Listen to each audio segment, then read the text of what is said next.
Hello YouTube, how you guys doing today? JR Everhart here, your grumpy sound guy. Today we're going to talk about how to sell your band. This is like the next part 3, I guess we should say. We're still deep diving into bands and how to run and manage your band and that sort of thing. A question I get a lot of times is like, JR, how do I get the money that my band needs to turn a profit? How do I get the money that I need to be able to feel like this is kind of worth my while? We're going to talk about all the specifics of that in this video. We're going to talk about how to bid corporate gigs, weddings, how to deal with municipalities, and how to deal with clubs and book clubs, and how to negotiate, what your band's worth to clubs. That's all stuff that's going to be super huge on today's agenda. And these are really just basic sales skills. A billion years ago, I used to work selling Kirby vacuum cleaners door to door. It's not something most people know about me, but I was when I was like, I don't know, 18 or 19 years old, a good friend of mine got into this door to door sales thing, and I was still trying to break into the pro touring market and as a drummer, and my band was playing a bunch of showcases, and we were just developing our sound and getting to where we wanted to be. So I was just desperate to work any job that had a flexible schedule, and selling Kirby vacuum cleaners door to door at a very flexible schedule. So the cool thing about that whole experience is it built just crazy cool sales skills inside me. It taught me how to close deals. It taught me how to feel out the client. It taught me how to negotiate. It taught me how to know when to say when and when to back off, and that sort of thing, and give the client the space they need. And it taught me how to be humble in times where I need to not let my pride get in the way of where I think I should be, when the reality of that situation may look a little different than what I have in my head, and a lot of this is trying to figure that kind of stuff out. Sales is a chess game, man. It really is. It's a matter of kind of just thinking 2 or 3 moves ahead. We talked a lot in the last 2 videos about how, it's super important to put butts in seats. But you know what? I know bands right now that are putting butts in seats and have zero idea how to maximize on that opportunity, especially if they're independent bands or they're independent artists who are just kind of out here blazing the trail on their own. There's nothing wrong with that. That's super cool. By all means, do what you want to do, boo. You know what I'm saying? Like, whatever you feel like is the best way for you is how you need to move forward with that. Other people, I had a conversation just today with a buddy of mine at a gig. I was just out recreationally visiting some friends that were playing in a little brewery on the way home from a staging gig where I had teared the stage down and bring it back after a weekend's rental. And he was saying, you know what, man, I don't want to have anything to do with any of that. That's what I pay the agent for. The agent negotiates that stuff. The agent sells my band. And basically, you're paying an agent to be a professional music industry salesperson for your band, Inside the production market, it's up to us owners to figure all that out on our own. And I know production companies who struggle in that capacity as well, because they're people who want to make big money, and maybe they have enough gear and enough inventory to get into some of the better paying gigs. They just don't know how to bid the events in an intelligent manner to where they're going to be able to turn a measurable profit. I see a lot of guys come into the production business who last 3 to 5 years, because of this very thing. They don't know how to sell their company. They don't know how to sell themselves, because that's where all this starts, and we're going to get into that here in just a second. They don't know how to sell what they do. That's really the bottom line. And when you don't have that ability and you don't have that skill in your toolbox, you're really selling yourself short of what you could possibly be making and your longevity in this business. Because nothing makes a guy want to get out of the production business or quit his band quicker than putting an enormous amount of effort and money into what they're doing and not getting the return that they feel like they should be getting. So this is where sales is the core of that whole situation, and it starts with the power of controlling the conversation. That's our first, key point here. The power of controlling the conversation.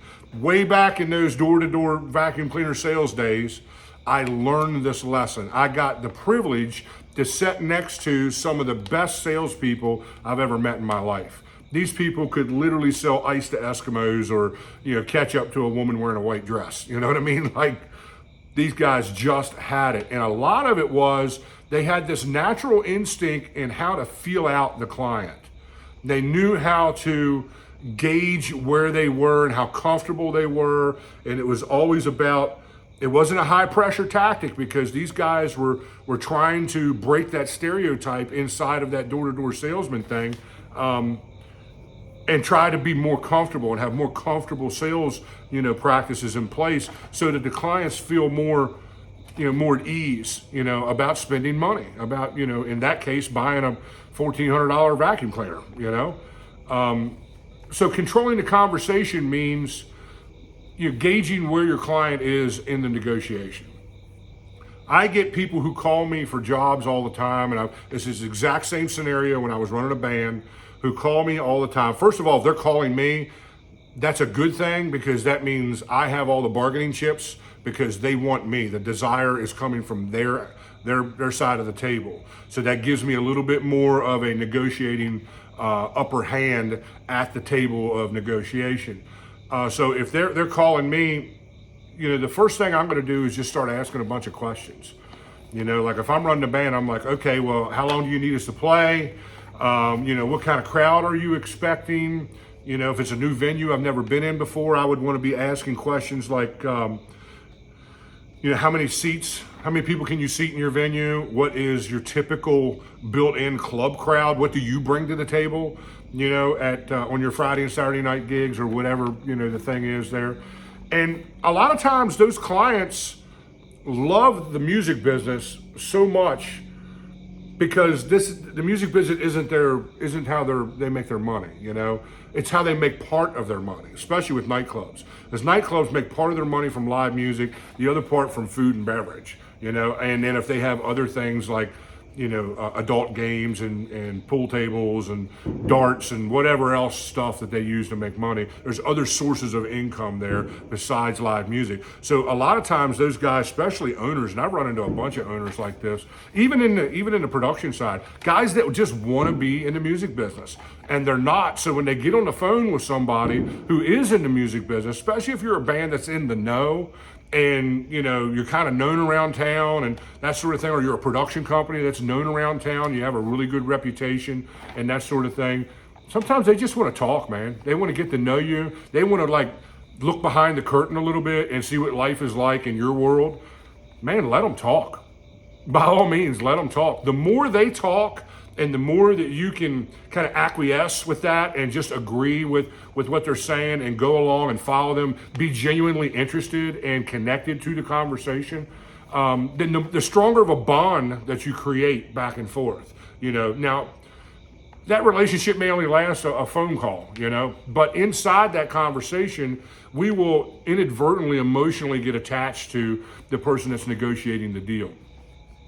So, I'm going to ask a bunch of questions, if they're saying, hey man, we're blowed up every Friday and Saturday night with 400 or 500 people almost to capacity, then that tells me then they don't need me to draw a crowd. They're not calling me because they're in need of someone to bring people to their venue. They're calling me because they need someone who can keep people at their venue. That's super important, guys, because a lot of guys get that twisted. They get so stuck in their ego that they don't realize that, and breweries in our area and wineries are like this. They already have built-in crowds. They don't need you to draw anybody. They need you to get in there and entertain the socks off them people and keep them there and keep them in a spirit of celebration, in a spirit of excitement, in a spirit of wanting to spend money, because that's why we're there, right? So that negotiation is going to look different than a club that is reaching out to me and needs my band to bring people to the venue. Like they're a new venue or they're a struggling venue or something like that. And they need my band's crowd to show up so they can make money. I'm going to have much more bargaining chips on my side of the table in that scenario than the club or the winery or the vineyard or whatever venue that you're in here, a brewery, than you're going to have from those guys, because those guys really don't need you. They want you, and that's good. Go in there and, put your best foot forward, do your due diligence, and just knock it out of the park, the best that you can, and deliver what they're paying for you to deliver. But in the scenario where they need you to bring people to the table, if you're an established band and you have an established following and you know that you can put 200 or 300 people in that venue because it's kind of in your wheelhouse area that people support your band, I'm going to be talking a lot bigger numbers in that conversation than the conversation with the guy that already has a crowd. And I think a lot of bands miss that. This really will always come back to putting butts in seats, but ultimately, you've got to understand the dynamics of that conversation. Because I know bands right now that are putting 700 or 800 people, into a venue, and they're making, $1,200-$1,300 when they should be making $2,500, because they don't understand how to this sort of negotiation. They don't understand how to control the conversation. Let that guy talk. Let him share his world. Let him let you into his world. And then when he's waiting for that reply, let him into the world that he seeks to want to be part of.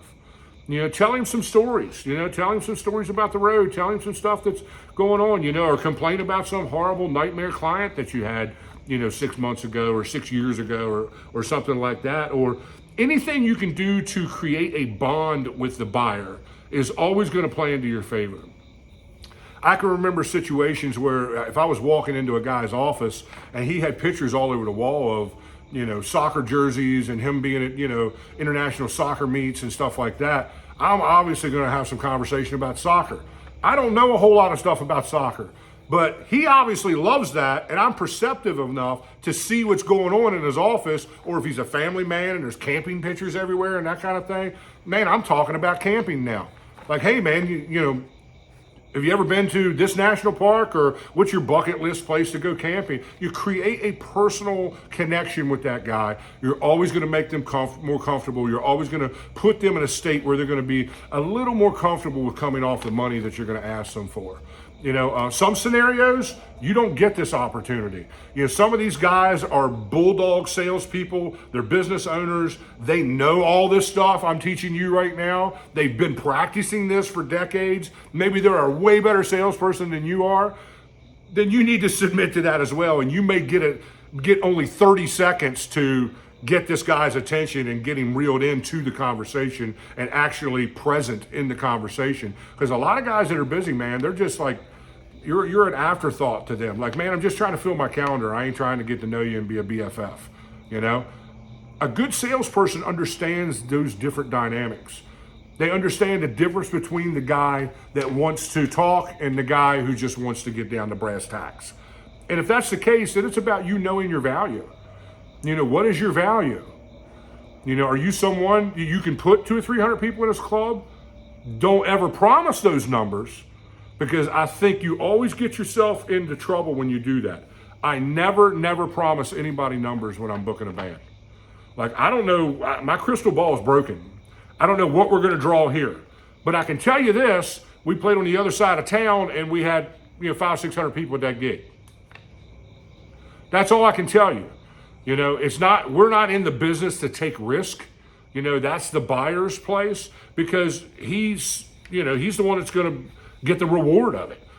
You're going to work for probably a flat rate, and he's going to pay you that with a smile on his face if there's people in the club. So when you're negotiating that deal, you got to kind of feel that out, man. You got to kind of understand that, I can't promise you 1,000 people in your venue.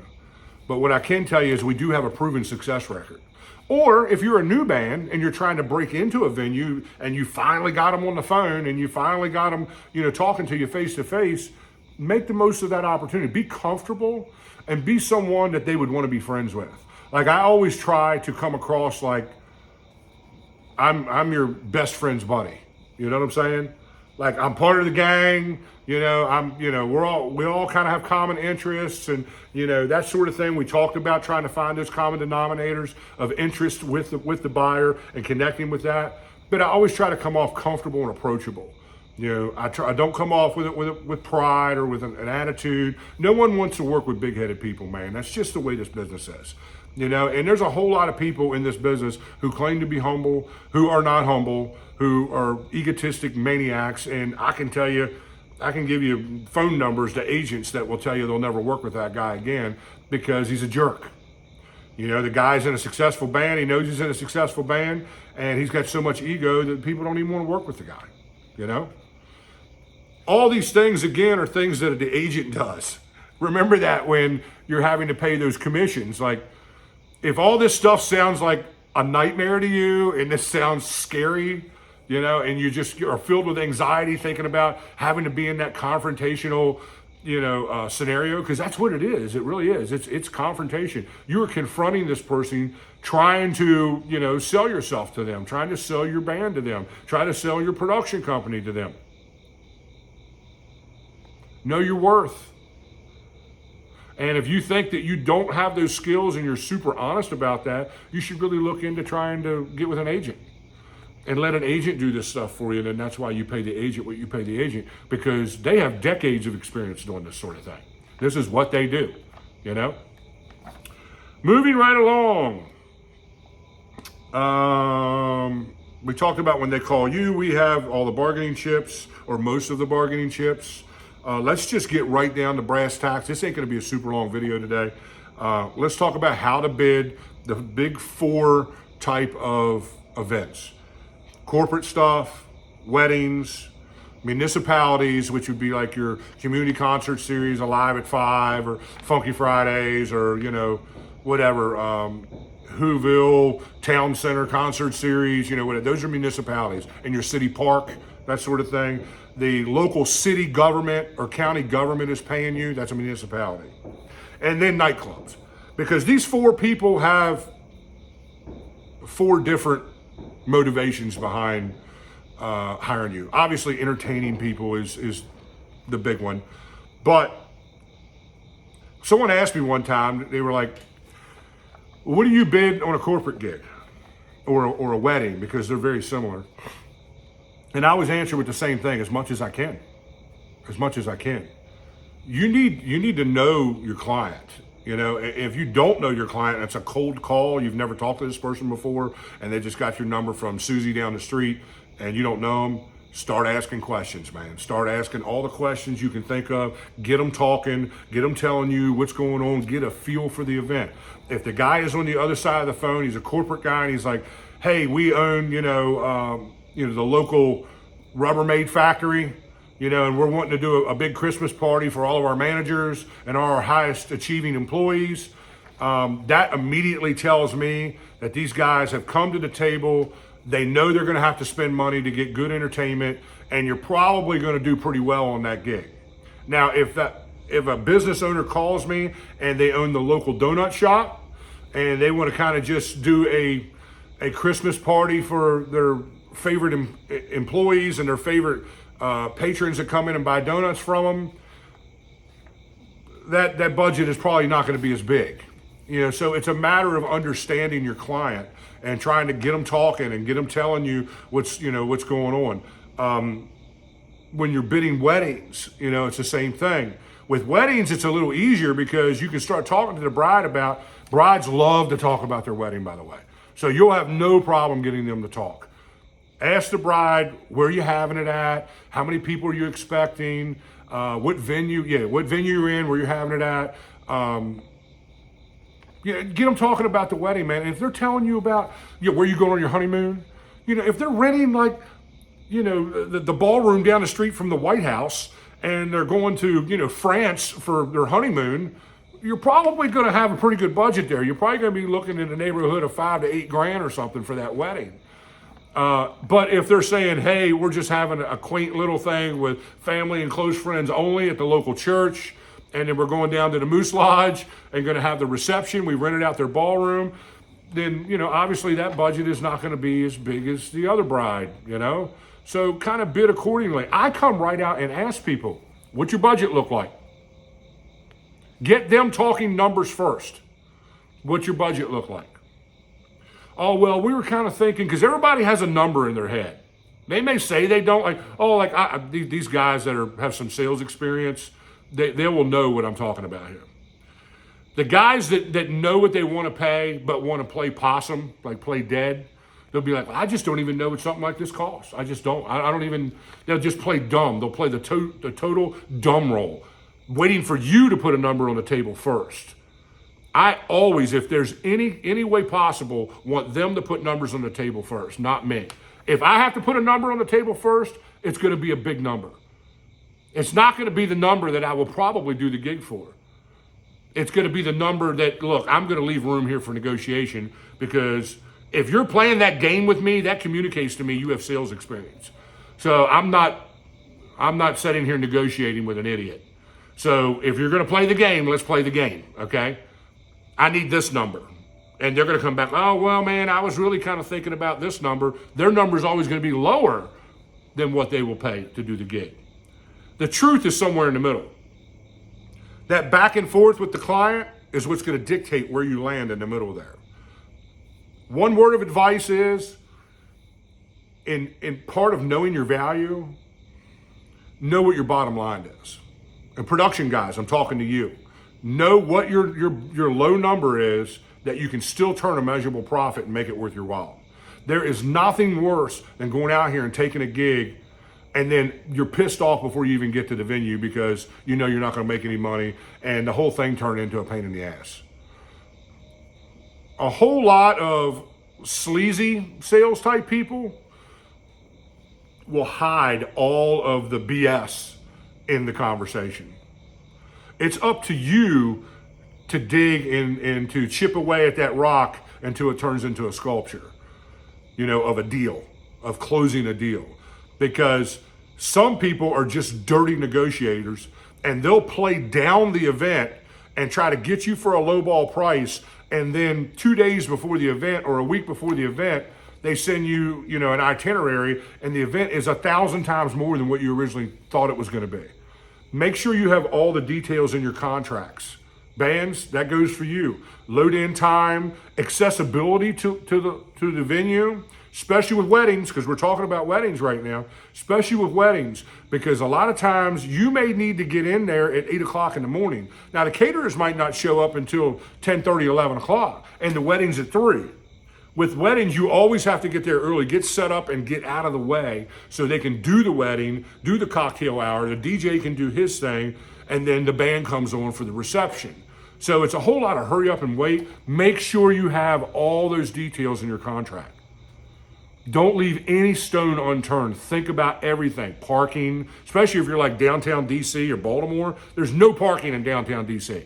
I've heard horror stories of bands that had to unload at the hotel, drive down the Union Station 4 miles down the street, and take a taxi cab back to the hotel to do the gig. And then the reverse when they had to load out. And they had to load out off of, a busy inner city street.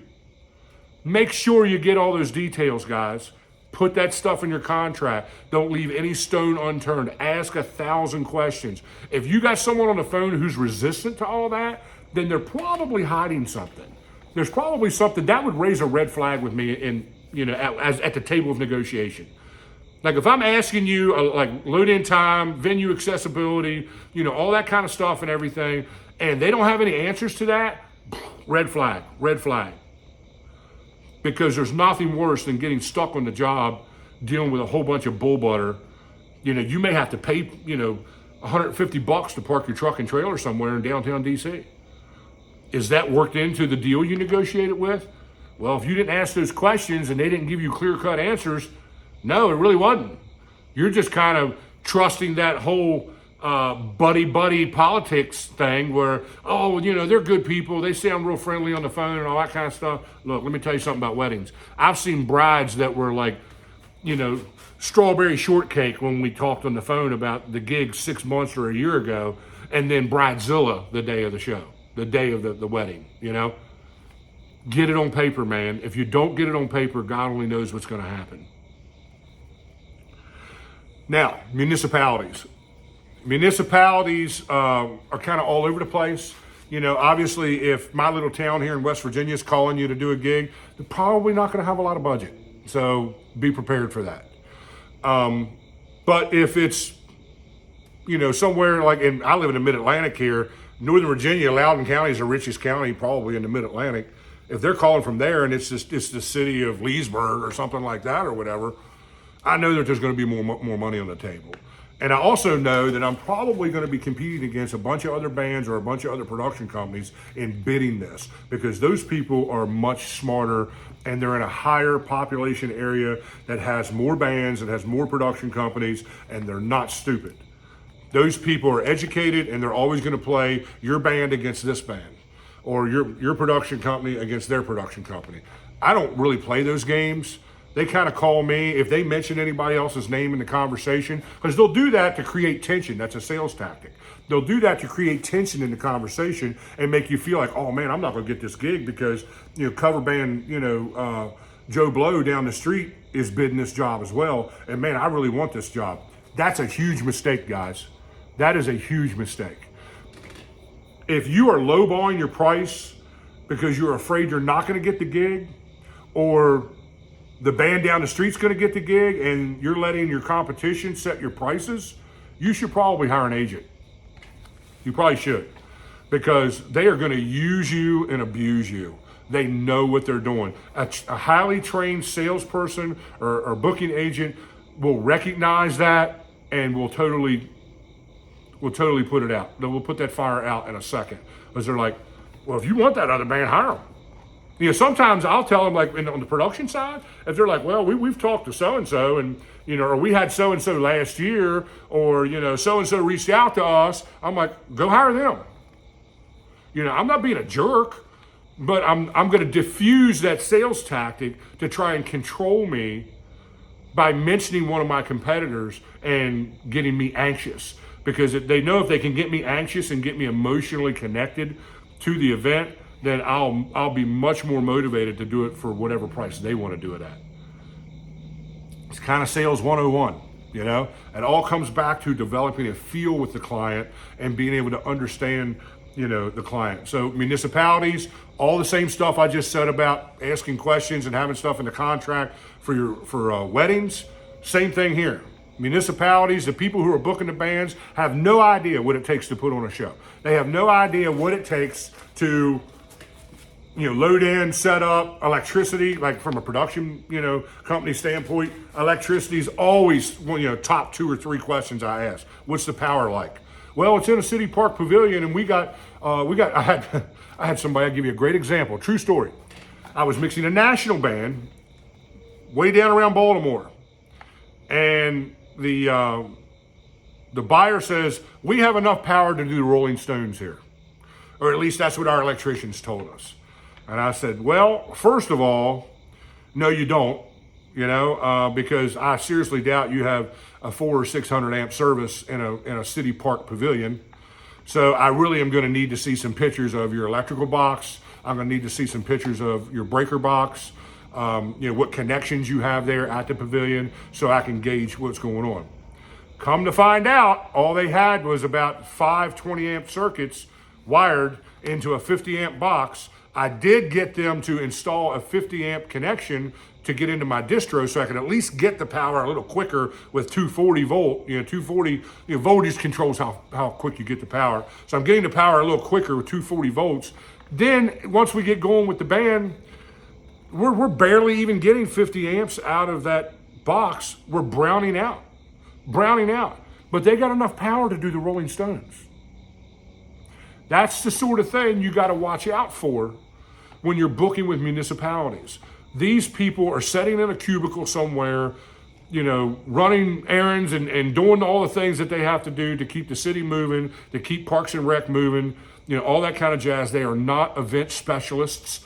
They don't understand all it takes for us to do what we do. And they don't know. All they know is, I seen, this band down the street at Scotty's Pub, and boy, they were awesome. They were blowing the place up. Had the dance floor packed all night. We need that band in our park. That's it. That's all they know. Cool thing is if they're calling you, you probably get a little more money, for the event than if you were calling them. You're probably going to be able to say, hey, I need X amount of dollars. This is what it's going to take. And, bands, if you're really trying to drive up your overall price, production is always a great conversation piece to do that. Say, look, we don't own big production to do outdoor events, so we have to hire production, and that's another $1,000, So, we're going to have that on top of what we typically charge clubs in order to make this happen. Now, you might be able to hire you might be able to hire some DJ with a little production rig that can do that event for $300 or $400. You're not going to get anybody like me anywhere near that. But at the same time, it also puts a seed in the mind of that person running the Parks and Rec there at that municipality that, hey, you know what, maybe we should hire production for our whole summer concert series. Because then that makes everything easier on everybody, and then they get a consistent show every single week where the volume is controlled to their liking, because sometimes there's residential stuff right around that pavilion where they're doing the show at, and volume is always a concern because of that. If you have a hired production company doing your whole series, then you can set what level volume you want, and no matter who's in there, that volume will be maintained every show. That's a big deal. It's a big selling point from my perspective to municipalities. But municipalities' motivation to hire you is different than, like weddings want you to just blow up, the reception, blow up the dance floor. Corporate stuff, sometimes with corporate stuff, you're just background music. You're just a dance hour. Like corporate and weddings are places where you go set up early, set for 4, 5, 6 hours, get up, and you might play 1 or 2 sets, and then that's it. And then you'll make triple what you make in a nightclub because it's a one-off event. And the buyer understands that, and the band understands that, production company understands that. So finally, nightclubs. And we've talked a lot about, the parameters of being successful in nightclubs in the last 2 weeks video. So I'm not going to spend a bunch of time on this, but it's always going to come back to the putting butts in seats. Attendance is a huge deal. You're always going to give the nightclub a better price because they're going to book you 4 to 6 times a year. So they get that frequent flyer thing, especially if it's a club that you like playing, the staff you like working with, an owner or a buyer you like working with. They pay you when you show up and load in. You ain't got to worry about the money at the end of the night. A club that has a reputation of paying the bands at the end of the night, because some clubs have a reputation of not paying the bands at the end of the night.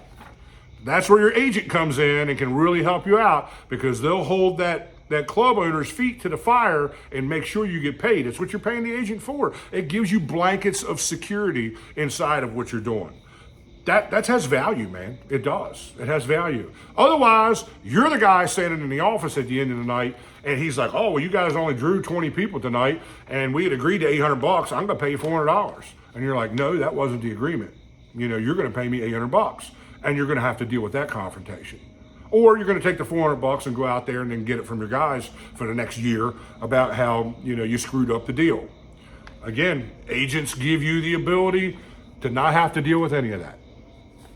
They will pick up that gauntlet. They will fight that fight for you. They will make sure you get paid. They have contracts with the venues, regardless of what bands are playing. You don't have to worry about the contract process, none of that stuff. They usually have really cool inside information on the venue, load in, electricity, stuff like that, big, super huge, important stuff.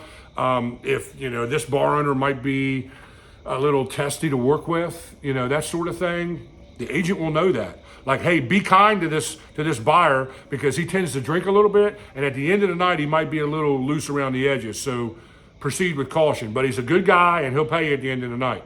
That's the kind of information an agent can tell you before you even show up at the gig. When you're an independent guy, you got to figure all that out on the fly. And you might drop the ball and miss it trying to figure that out, because there's a price to be paid in all of that. And it's the same thing with production people. You know, I'll tell you this story and then we're going to end. I'm currently doing a concert series in another state that is super, super cool, fun people to work with. But it's kind of obvious that some of the people running the event are a little fragile, you know? And we've had to kind of take a very sensitive and walk on eggshells kind of approach, you know, with these people. And, you know, everything's cool. You know, I'm hoping we get the gig again next year. If we don't, you know what? It is what it is. It's not the end of the world. We will live to fight another day. But we are genuinely trying to put our best foot forward and trying to walk our way through kind of a sensitive buyer scenario, you know. And I am working with a very, very good agency with this, and people that I consider close friends of mine. And we are trying to, give this client everything that they expect and to exceed their expectations. And with that has come some hard conversations, you know. And as someone who is running a business, I have to be sensitive to that stuff, because if I am conveying the wrong message to the buyer, then that's on my plate and I'm failing, you know. And I have to this is about knowing your value. This is about being honest with yourself. This is about looking in the mirror. And look, guys, it ain't easy for me to say these things, but it's the truth. You know, I've had to kind of look in the mirror and say, you know what? Even though my heart was in the right place, because the agency knows me and they know my heart, you know, the buyer doesn't know me. And we've had some challenging scenarios with this buyer, with weather and some other stuff that was completely out of everybody's control, you know. And I think maybe my body language, because I'm a big guy and I'm very aggressive and I'm, you know, kind of an extrovert, you know, kind of guy, high, big, super achieving, goal-oriented kind of guy. I think maybe my body language was communicating the wrong thing, because here's the reality of sales in a nutshell, is that you're going to communicate 80% of what you're communicating with that person through your body language than by what you're actually saying, what's coming out of your mouth. And I think we've kind of got our wires crossed there a little bit with this client, and we're going to get them reconnected and we're going to get it right moving forward. We really are. I have high hopes about next year with this client. And I obviously want to make the agency proud, you know, and that sort of thing. But you know what, man? Sometimes we need to have that constructive criticism conversation with the people that are paying the bills and say, you know what? Maybe I need to take a look in the mirror and I need to think about how my band's body language is communicating, or what my band's body language is communicating to the staff, to the buyer. In my scenario, it was all on me. It was all on my shoulders. I'm the guy that runs the business. That's why I got big shoulders, man. I got to be able to handle it. And we had to have some conversation, and we were able to get all the wires connected correctly, and I think we're going to really do well moving forward.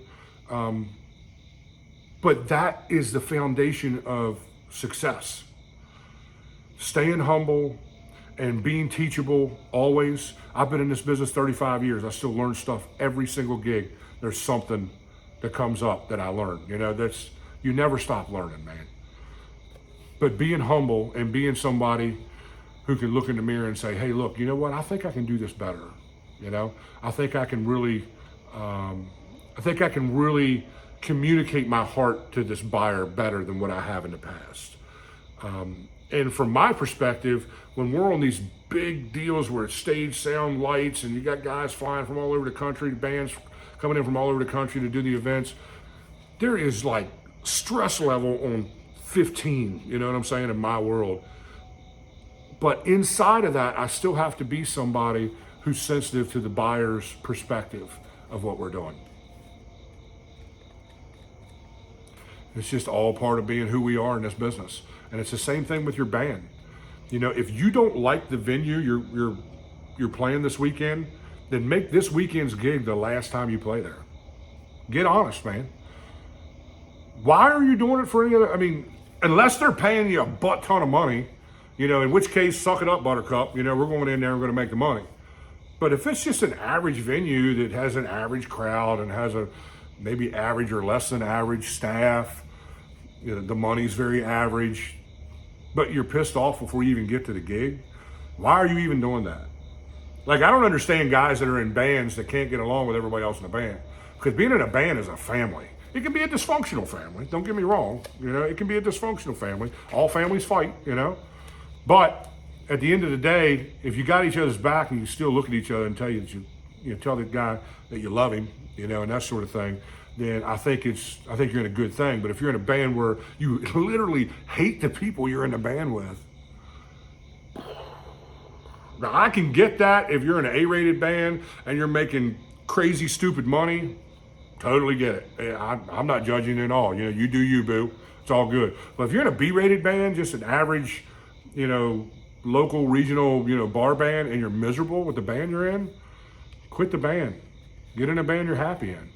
Go play the music you want to play. If you feel like playing top 40 dance stuff and pop stuff is selling out, then go get in a band where you can play all original stuff. This is about you, man, and you're selling yourself. If you're not happy, the client will always pick up on that. If you're not confident in your product, the client will always pick up on that. The people who do best in this business are the people who come to the table with confidence. They know their value and they know what they're worth and they know what they can accomplish. Again, like I've said in the last 2 videos, if you don't have to apologize for your performance and you don't have to apologize for your audience, the size of your audience, then you never have to apologize for your price. In corporate and wedding markets, you don't even have to worry about attendance because it's not even about attendance. It's about entertainment. And you better go in there and entertain the socks off them people because they're paying big money for you.